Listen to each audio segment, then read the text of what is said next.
So prove algebraically that the recurring decimal 0.527, the 2 and the 7 are recurring, can be written as 29 over 55. So a good place to start would be to write down the decimal equal to x and make it clear you know what is repeating or recurring. So it's just the 2, 7, like so. Okay, so we could then maybe find 10x, might be a good place to start. So 10x would be 5.272727, etc. And they're still not lined, the decimal places are still not lined up how we'd like. So 100x perhaps, probably what most of you did next, 52.727272. Still nothing lines up perfectly.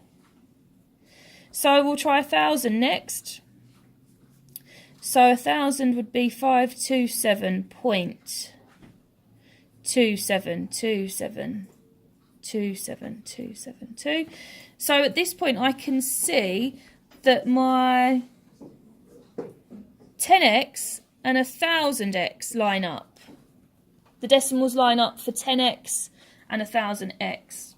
So if I do 1,000x and I take away the 10x, I'm left with 990x. And if I take 527.272727 and I subtract from that 5.272727, I'm left with 522.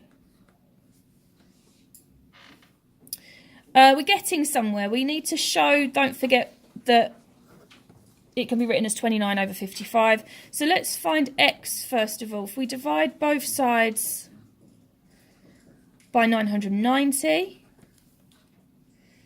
I do have a fraction now, but it's not exactly the same as what I'm looking for. But don't forget you've got your calculators. What do both top and bottom divide by in this case? 18. So if we divide both by 18, you can simplify to 29 over 55, and that is what we were looking for. So you've done it as required. Done.